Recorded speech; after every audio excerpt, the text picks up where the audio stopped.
In our modest suburban home just outside of Philadelphia, my mother, Martha, had a ritual that was as reliable as the humidity in a Pennsylvania summer. For 20 years straight, every single Thursday at 2 o'clock in the afternoon, she would vanish. It didn't matter if there was a blizzard, a holiday, or a family crisis. She would simply pat down her sensible wool coat, plant a quick dry kiss on my forehead, and recite the same exact line. "Just handling some investments for our nest egg, Emily. Nothing for you to fuss over. I'm Emily Vance, 39 now and 5 years divorced. And for 2 decades, I believed every word. How could I not?"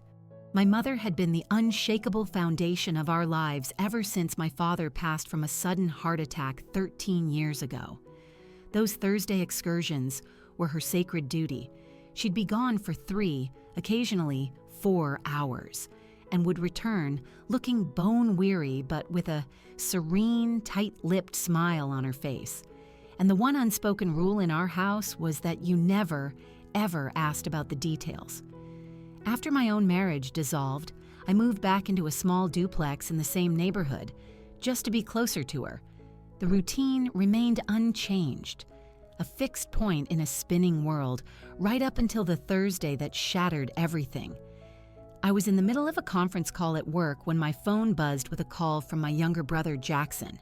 His voice was all wrong, a hollow echo of itself. "Emily, you need to get to Chestnut Hill Hospital right now." Mom collapsed. She was at the bank. By the time I sprinted through the automatic doors of the emergency department, it was already too late. She was gone. The doctor explained it was a massive, catastrophic stroke. He said it would have been instantaneous, that she likely felt no pain at all. 3 days after we laid her to rest, I found myself standing alone in the suffocating silence of her bedroom, staring at the old metal safe she kept hidden in the back of her closet behind a row of neatly pressed dresses. Years ago, she'd told me the combination was my birthday. "Because you are the one I can always count on, Emily," she'd said. My fingers felt like clumsy sausages as I dialed in the numbers. The heavy door creaked open. Inside, there was only a thick, cream-colored envelope with my name typed on it. Taped to the front was a small, ornate metal key. Tucked inside the envelope was a single sheet of notepaper, covered in my mother's familiar, elegant script. "Only open this when I'm no longer here. Please don't hate me for this." I stood there, frozen, the cold metal of the key pressing into my palm. In that instant, I knew those 20 years of Thursday banking trips were never about building a nest egg for our future. They were about hiding a secret that was about to detonate our past. If you've ever had a family member with a secret routine or discovered a financial reality that was hidden until it was too late, I want to hear your story. Drop your city and what happened in the comments section below. And please like this video, subscribe, and hit the notification bell, because what I eventually found in that safety deposit box didn't just change my life. It obliterated every good memory I had of the woman who raised me. And you need to see what happened next. A stark white envelope bearing the First National Bank logo appeared in our mailbox a few mornings later while I was mechanically sorting through a mountain of sympathy cards. There was no return address, just my name, Emily Vance, typed in a crisp, impersonal font. I ripped it open right there on the front steps. The letter inside was brief and formal. It was from the branch manager, offering his condolences on my mother's passing and formally notifying me that I was listed as the secondary holder on safety deposit box number 312. The annual fee was paid up for the remainder of the year, and I could access its contents at any time with the key and proper identification. I sank onto the top step, the letter trembling in my hand. A safety deposit box. My mother had never once uttered those words in my entire life. The strange little key from her bedroom safe suddenly made a terrifying amount of sense. I fumbled for my phone and called the bank. A polite woman on the other end of the line confirmed the details and asked when I would like to schedule an appointment. I told her I'd be there the next morning. That night, sleep was a stranger. The house, which had always felt cozy, now seemed cavernous and hostile. Every creak of the floorboards sounded like an accusation. I could almost hear the low murmur of the television she always left on in the living room. I kept replaying her Thursday ritual, her quiet smile, her exhaustion, trying to force it to align with this secret box. By the time the sun came up, I was already dressed in an old pair of jeans and a gray sweater, my personal armor. The First National branch was a formidable brick building on the corner of Market Street, a 15-minute drive from the house.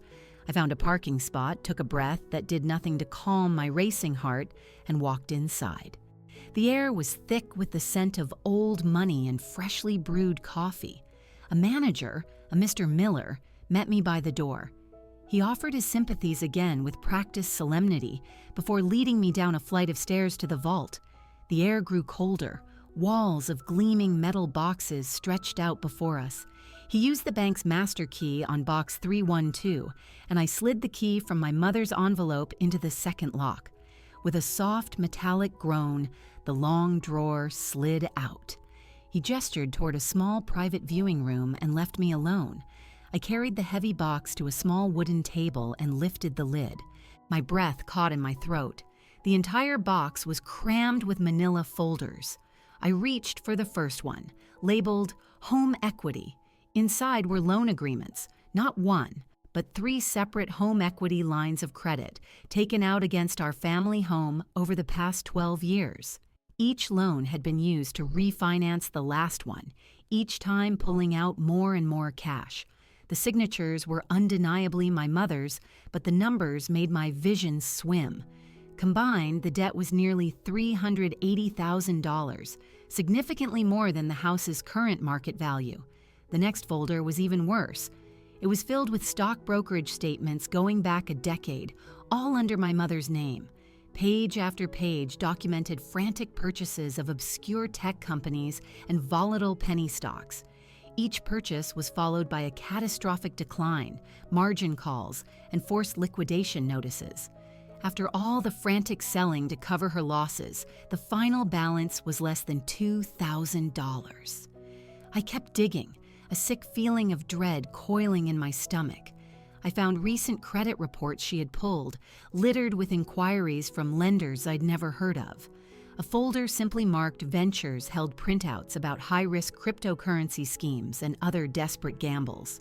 She had been chasing a windfall, a single big win to patch the ever-growing hole left by my father's own bad financial decisions before he died.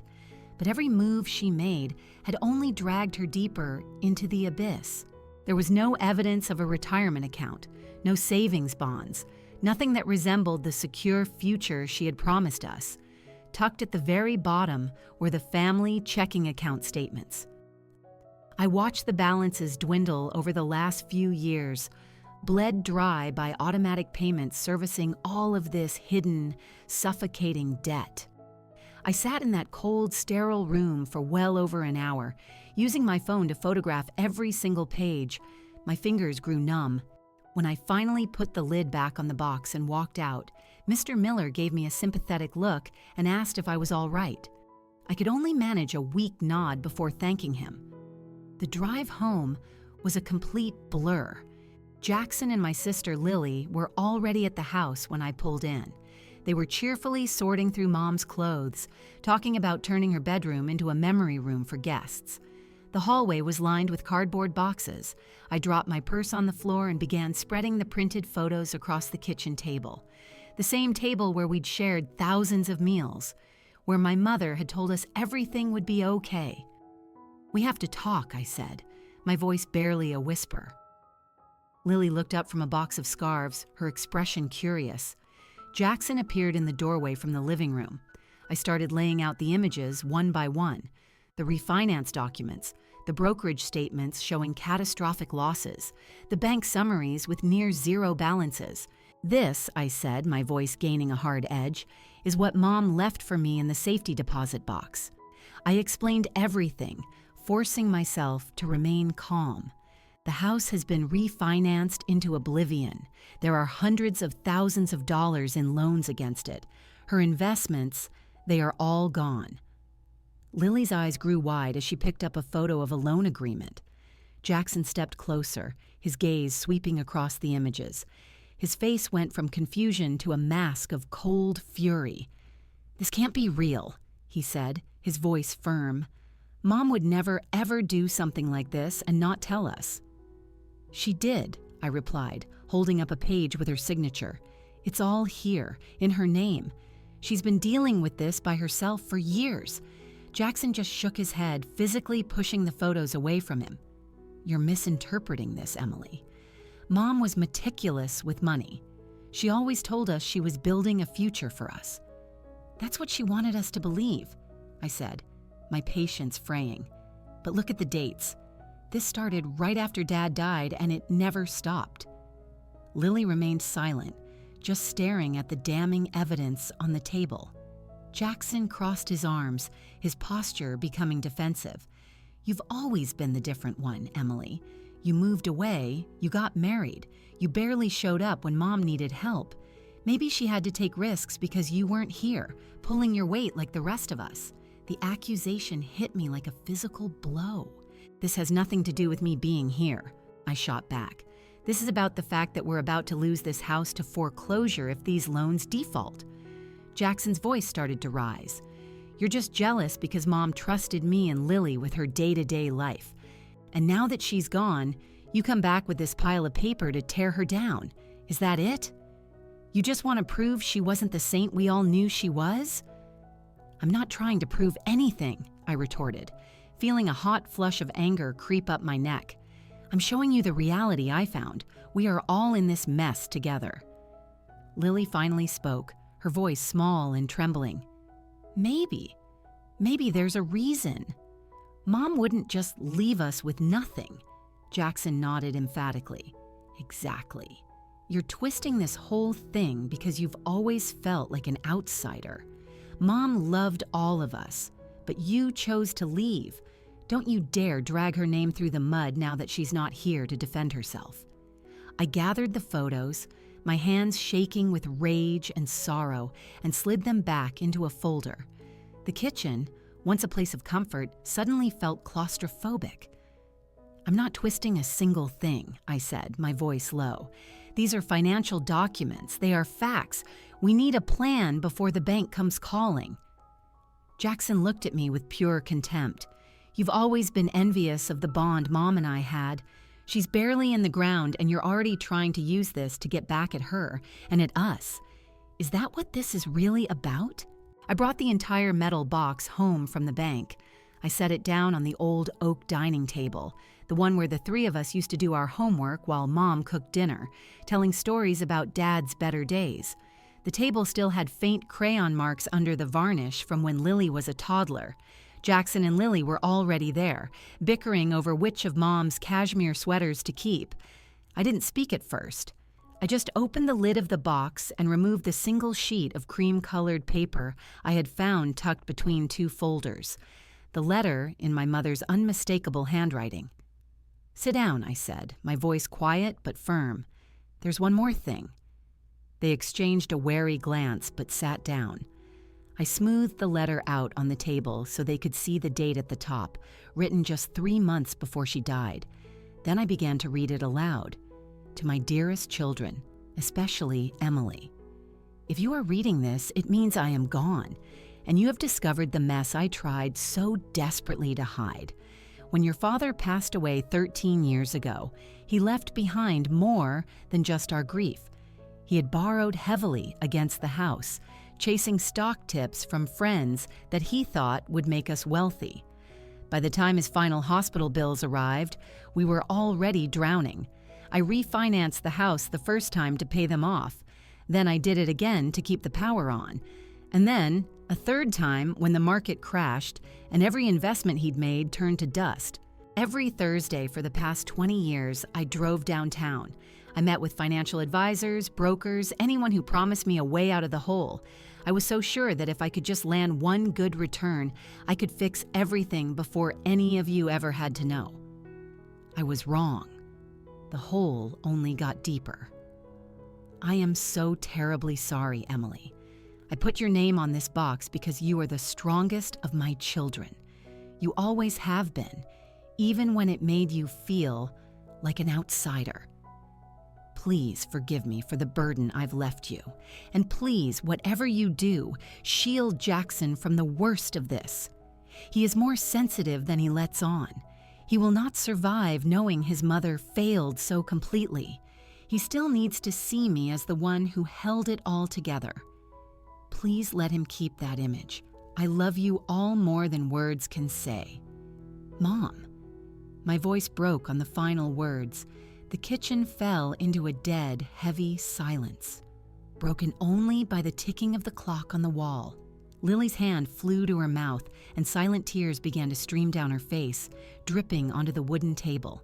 She stared at the letter as if it were a ghost. Jackson sat rigid, his jaw clenched, his eyes locked on the paper. Then he shook his head, a single, violent motion. "That's a fake," he snarled, his voice low and threatening. "Mom would never write that. Someone forged her handwriting. Jackson, it's her script," I pleaded. "You know it is." He shoved his chair back from the table with a loud scrape. "You printed this yourself. You've hated the bond Mom and I had for your entire life. This is just your latest attempt to make her look bad and make yourself look important." Lily finally spoke, her voice choked with sobs. "Stop it, you two. She was trying to protect us. That's what the letter says. She didn't want us to have to worry." "Protect us?" I repeated, the anger finally boiling over. "By lying to us for 2 decades? By risking the very house we grew up in?" Lily wiped her cheeks with the back of her hand. She thought she could fix it, Emily. That's what mothers do. They carry the weight so their kids don't have to. Jackson pointed a trembling finger at the letter in my hand.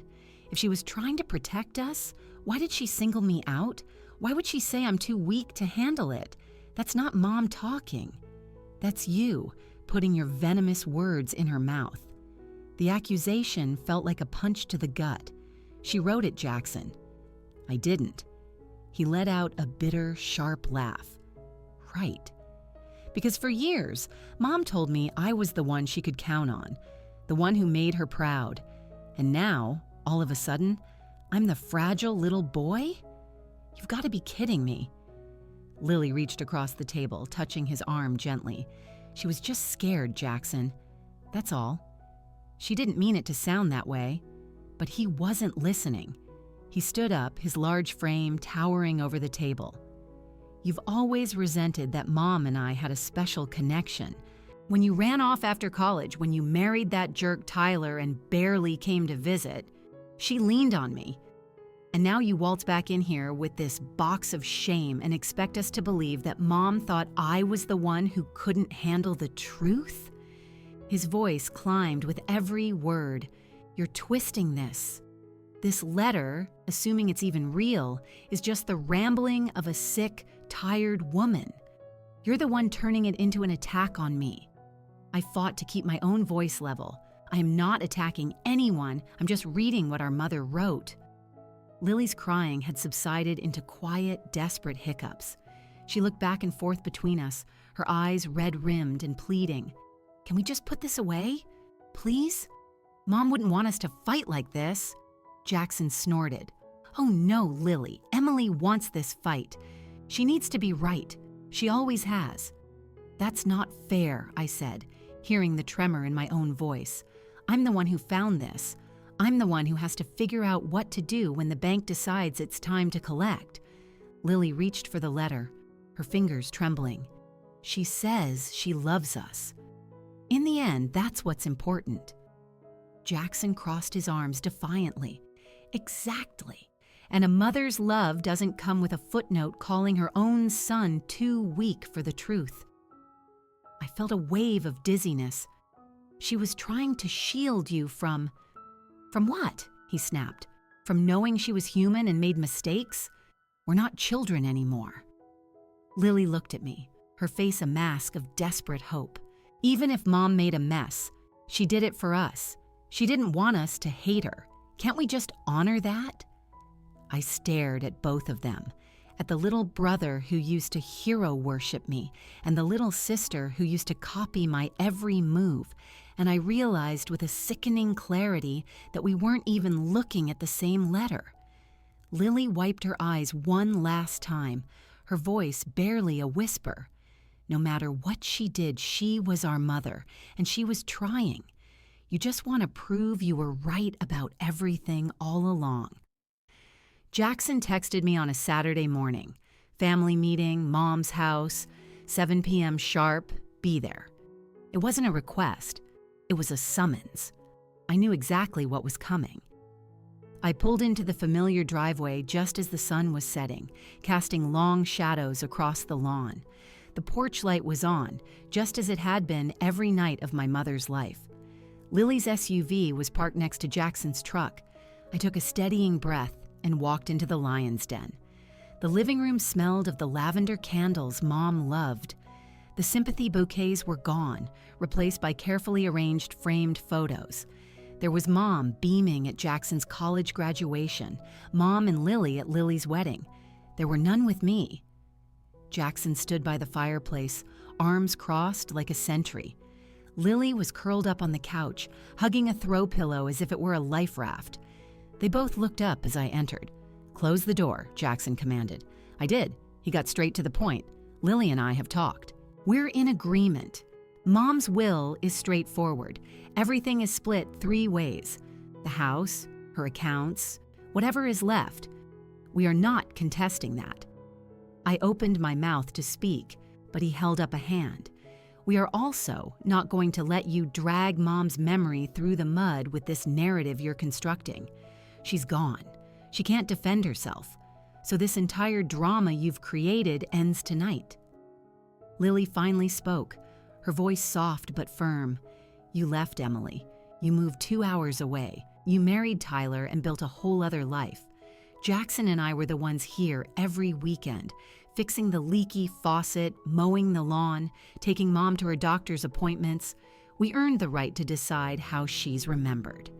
A familiar tightness constricted my chest. This isn't about who mowed the lawn more. This is about a $380,000 debt that none of us knew about. Jackson took a step forward. "According to who?" "You. The sister who conveniently shows up with a mysterious box of papers no one else has ever seen. Mom told me everything. She told me where the spare car key was, where she hid the good silver. She never once, not once, mentioned any money problems. Because she was trying to protect you," I said, the words from her letter echoing in the tense room, "just like she wrote." Lily shook her head sadly, or maybe she knew you'd use it against her. As a weapon. Jackson picked up a thick manila envelope from the coffee table and slid it across to me. Inside was our mother's last will and testament. It was 2 simple pages, notarized 6 months before her death. The house and all remaining assets were to be divided equally among her 3 children. There was no mention of any debt. "This," he said, tapping the document, "is what's real. Not some sob story you've concocted from that box." "I didn't concoct anything," I replied, my voice dangerously low. "The bank statements are real. The loan documents have her signature. You can hate me for showing you, but ignoring it won't make the bank go away." Lily's eyes welled with tears again. "You always had to be the difficult one, the one who questioned everything. Mom used to say you made things so much harder than they needed to be." The words were a fresh wound. "I am trying to keep us from losing our childhood home." Jackson laughed, a short, ugly sound. "The home you barely set foot in for 10 years? Oh, please, spare us the heroics, Emily." I looked around the room, at the worn armchair where Mom used to doze off watching her game shows, at the wall where our height chart was still faintly visible. It all felt like a museum of a life I was no longer a part of. "What do you want from me?" I asked, my voice barely a whisper. Jackson didn't miss a beat. "You will leave the copies of those documents here. You will delete every photo from your phone. You will stop talking to lawyers or anyone else. We handle this as a family, quietly, the way Mom would have wanted." Lily added, her tone almost pleading. "Or you walk away right now, and we handle it without you. We just want to grieve, Emily, in peace." I looked at them, my brother and sister, and realized they had already formed a united front, and I was on the outside. They had chosen a comforting lie over a devastating truth. "You're asking me to pretend this never happened," I said, incredulous. Jackson met my gaze, his eyes like ice. "I'm asking you to show our mother some respect." The silence that followed was thick and suffocating. I reached into my bag, pulled out the flash drive containing every scanned document, and placed it on the coffee table. Then I took out my phone, opened the photo gallery, and in front of them, I deleted the albums. The soft clicking sounds echoed like gunshots in the quiet room. "There," I said, my voice hollow. "Happy?" Lily looked relieved. Jackson did not. "It's a start," he said. "Now go home, Emily, and don't come back until you're ready to be a part of this family again."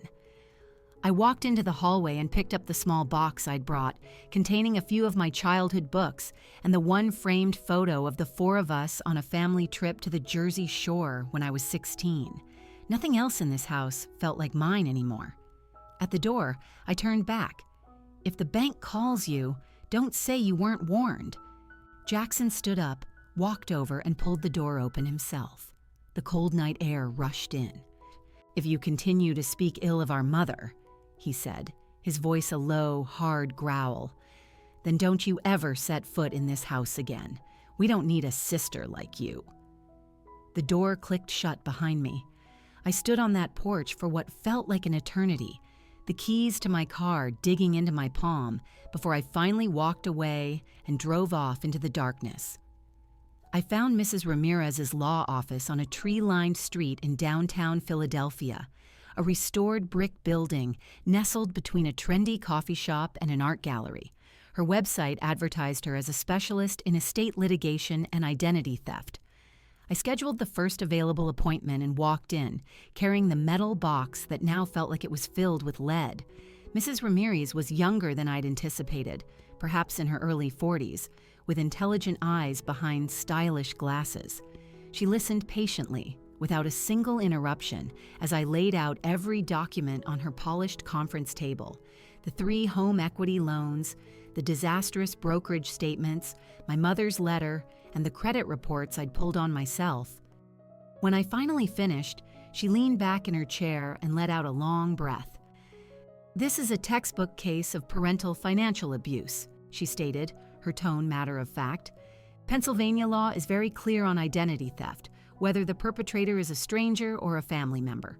If we can prove these accounts and loans were opened without your and your sister's knowledge, the debts can be discharged as fraudulent." She began her investigation that very week, filing the necessary authorizations to request full credit histories for both Lily and me. 10 days later, she called me back to her office. "There's more," she said, sliding a thick stack of papers across the desk. "Your mother opened 12 different credit cards in Lily's name, starting 8 years ago. The total outstanding balance is $48,700. She pointed to the list. Store cards, major credit cards, minimum payments were being made from the family checking account, but that ran dry a few months ago. Collection agencies have already started calling your sister's cell phone." I stared at the list in horror. Department stores I knew Lily never frequented, a gas card, even a jewelry store account with a $10,000 balance, all in Lily's name, using her social security number, all things she had no idea existed. Mrs. Ramirez continued, "Under the Fair Credit Reporting Act, Lily can file an FTC affidavit and a police report to have these fraudulent debts removed. The same goes for the student loan your mother refinanced in your name when you were 18. But someone has to officially report the fraud." That evening, Lily showed up at my apartment unannounced. She stood in the doorway clutching her phone, her eyes red and puffy from crying. "The bank won't stop calling," she whispered, her voice raw. "They're saying I owe almost $50,000. Emily, I've never even heard of most of these cards. What is happening?" I let her in and sat her down on my couch. I gently explained everything Mrs. Ramirez had uncovered. For the first time since the funeral, Lily listened without making excuses for our mother. She wept quietly as I showed her the statements. "I can help you," I said softly. "Mrs. Ramirez has all the forms ready. We can file the fraud claims together, get this off your credit, and make the collectors stop." She nodded, wiping her face, a flicker of hope in her eyes. "Okay, I'll come to her office with you tomorrow." I felt a wave of relief wash over me. Maybe, just maybe, we could get through this together. Then her phone buzzed. She glanced at the screen. It was Jackson. She answered on speakerphone without thinking. In a shaky, tear-filled voice, Lily told him everything. I heard Jackson's response, loud and clear through the tiny speaker. "She is lying to you, Lily. This is classic Emily. She's trying to scare you into siding with her so she can take the house. Mom would never, ever do that to you. Think about it. Emily is the only one who benefits if we turn on each other."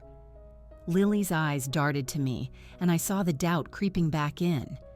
"Jackson, these are actual statements," she said weakly.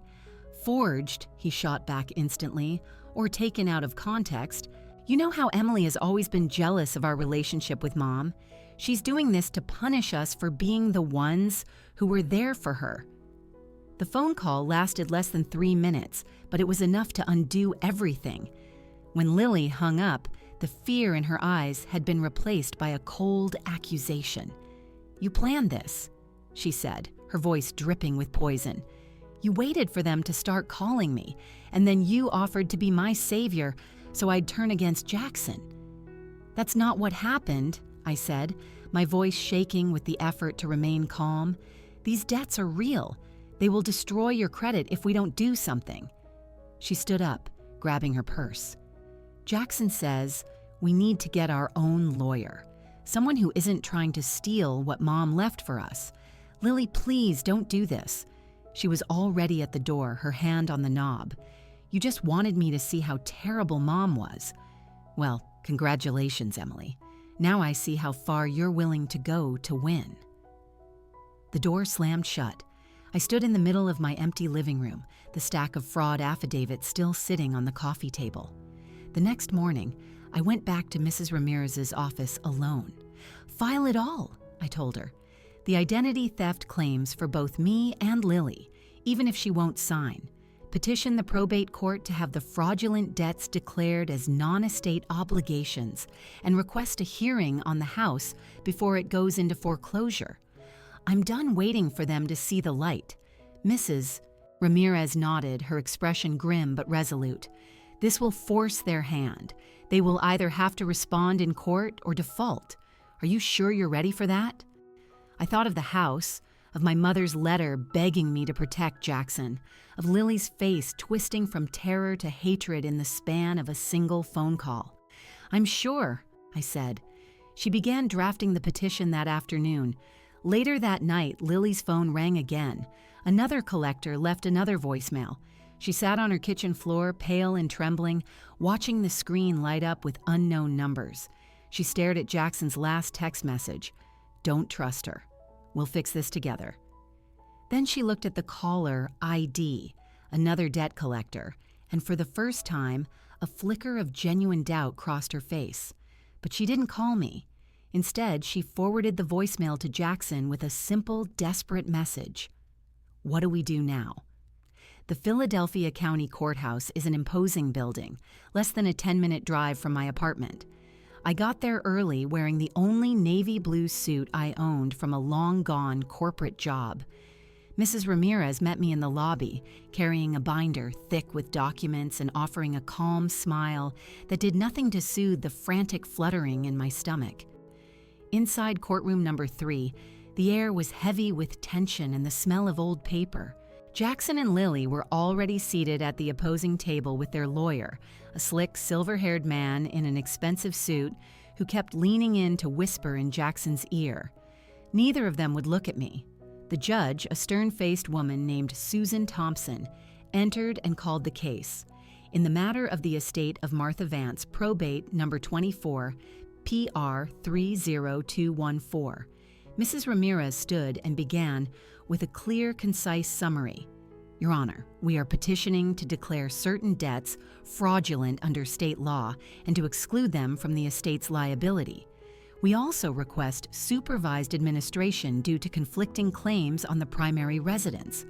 Their lawyer immediately stood to counter. He argued that all the debts were legitimate spousal and parental obligations, that Martha Vance had simply been a private person who managed her finances quietly, and that I was an estranged, bitter daughter, using the court system to punish the siblings who had remained dutifully by their mother's side. Then came the witnesses. Jackson took the stand first, looking composed in the same dark suit he'd worn to the funeral. Under oath, he painted a portrait of a family I didn't recognize. "Emily moved away right after college," he said, his voice even. "She rarely visited. After her divorce 5 years ago, she became increasingly resentful. She's unstable. She's lost multiple jobs, and she's isolated herself from the family. These accusations only surfaced after Mom died and she realized there wasn't as much money as she'd hoped for. She is attempting to ruin our mother's reputation to get control of the house." On cross-examination, Mrs. Ramirez was surgical. She showed him the credit card applications in Lily's name, pointing out our mother's distinct handwriting. She presented the student loan refinance from when I was 18. Jackson dismissed it all as either simple mistakes or protective measures Mom had taken for our own good. Then it was Lily's turn. She looked fragile and small, clutching a tissue in her hand. She testified that our mother had always been loving and generous, that any secret accounts were probably meant to be happy surprises, and that I had been angry and unpredictable ever since my marriage ended. When Mrs. Ramirez asked her if she had personally applied for the 12 credit cards that now burdened her with nearly $50,000 in debt, Lily shook her head, tears streaming down her face. "I never saw those before," she whispered. "But my mom, she wouldn't have hurt me on purpose." Their lawyer leaned heavily on the idea that debts incurred during life are presumed to benefit the entire family. He claimed the home equity loans were used for household bills and medical expenses after our father died. Mrs. Ramirez countered with forensic accounting reports, a handwriting analysis that confirmed Mom's signatures on the fraudulent applications, and bank records showing the loan proceeds were funneled directly into her high-risk personal brokerage accounts, not used for the household. She entered Mom's letter into evidence, not to prove Jackson's sensitivity, but as irrefutable proof that our mother knowingly concealed her activities. I never took the stand. Mrs. Ramirez said my presence was statement enough. Anything I said would just give them more ammunition to twist. The gallery was nearly empty. My siblings never once glanced in my direction. I sat there, hands clasped tightly in my lap, feeling the chasm between us widen into an uncrossable ocean with every word they spoke against me. Closing arguments were brief. Their lawyer asked the judge to uphold the will and dismiss my vindictive and baseless claims. Mrs. Ramirez simply asked for justice, to relieve innocent parties from debts they never incurred. Judge Thompson returned after a short recess. She adjusted her glasses and her voice filled the room. Having reviewed all exhibits and testimony, this court finds clear and convincing evidence of identity theft with regard to the credit accounts opened in the names of Emily Vance and Lily Vance without their knowledge or consent. Pursuant to the law, those obligations are hereby declared fraudulent and are not debts of the estate. The petitioners, Emily and Lily Vance, are relieved of all personal liability. She paused. I saw Jackson shift in his chair. Lily gripped the edge of the table. However, the judge continued, the 3 home equity lines of credit were legally executed solely by the decedent, Martha Vance.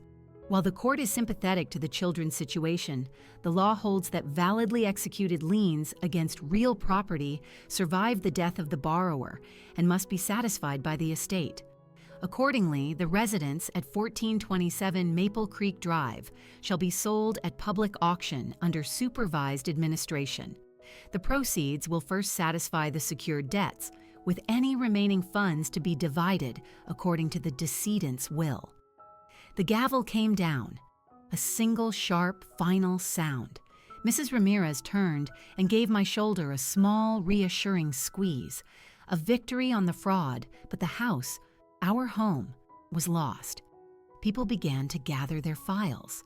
Jackson stood, smoothed his suit jacket, and walked directly past my table without slowing down.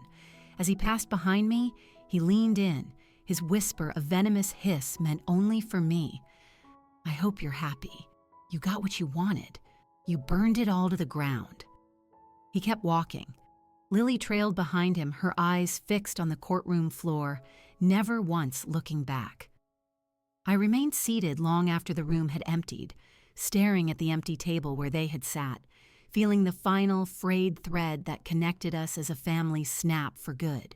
The brick house on Maple Creek Drive sold at auction much faster than I expected. A young couple bought it, excited about the quiet neighborhood and the mature trees in the yard. I signed the closing documents in Mrs. Ramirez's office on a gray, drizzly morning, my pen scratching across endless lines until the property deed no longer bore the Vance family name. After the mountain of secured debt was paid and the probate fees were deducted, my share came to just over $23,000. It was enough to settle the last of the collection agency penalties on the fraudulent accounts and create a small emergency fund in a new checking account. That was all. I found a small one-bedroom apartment in a neighborhood north of the city, with a window that looked out towards the park. The moving van carried a total of 12 boxes: books, clothes, a few kitchen items, and the one framed photo I'd managed to rescue on the night Jackson threw me out. Everything else, the furniture my mother had so carefully chosen, the holiday decorations we'd hung together year after year, either went with the house or was moved into Jackson and Lily's storage units. The first night in my new apartment, I sat on the floor, eating takeout from a carton and listening to the unfamiliar silence.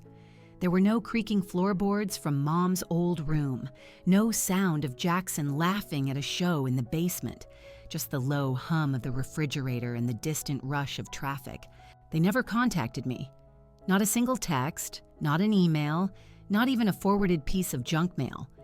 I heard from a mutual acquaintance that Jackson and Lily held a small memorial for Mom on the first anniversary of her death. They had it catered in the backyard of the house they no longer owned, raising glasses in a toast to the mother they insisted had only ever tried to protect them. I was told my name was never mentioned. The second year passed in much the same way. I saw Lily once at a Target. She was pushing her toddler in a cart. Our eyes met for a fleeting second across the aisle. She immediately turned away, her grip tightening on the handle as she walked quickly in the opposite direction. I stood by the cereal boxes and watched until she disappeared from view. Jackson got a big promotion at his firm. His professional social media profile was filled with pictures of team-building exercises and award ceremonies. Lily's personal page was a curated collection of family photos, birthdays, beach vacations, holiday gatherings. It was always just the two of them and their growing families, a perfect, happy unit. If they ever spoke of me, I never heard about it. I paid my bills. I slowly rebuilt my credit score. I took a part-time job at the local library to stay busy and supplement my income. The apartment gradually started to feel like a home. I bought a second-hand couch, a small dining table, and a few houseplants that I managed to keep alive. I learned my new neighbors' names. I joined a book club that met on Saturday mornings. I learned to embrace the silence, to see it as a choice rather than an imposition. One afternoon, 3 years after the judge's gavel fell, I found a single envelope in my mailbox. No return address, just my name written in Lily's careful, looping handwriting, the same script that used to leave notes on my bedroom door when we were children.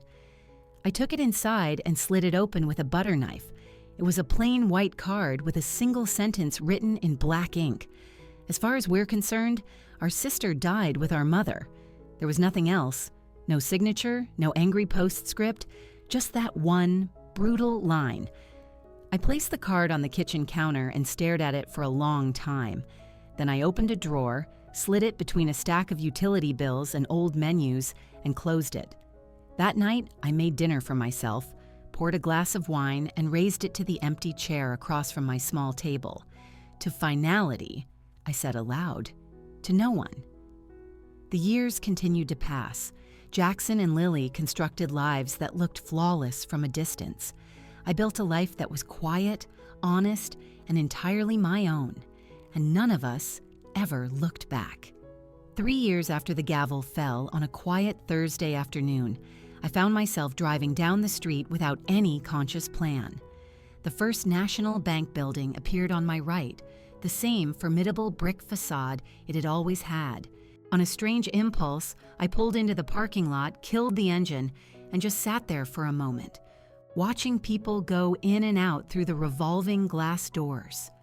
Something I couldn't name pulled me inside. The lobby seemed smaller than I remembered. A young, cheerful teller greeted me. I told her I wanted to open a new high-yield savings account, individual ownership only, no joint account holders, no payable-on-death beneficiaries, no authorized users.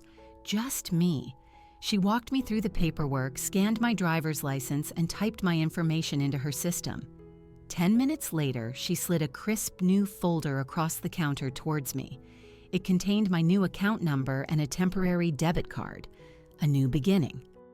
I signed my name, Emily Vance, in bold, steady letters.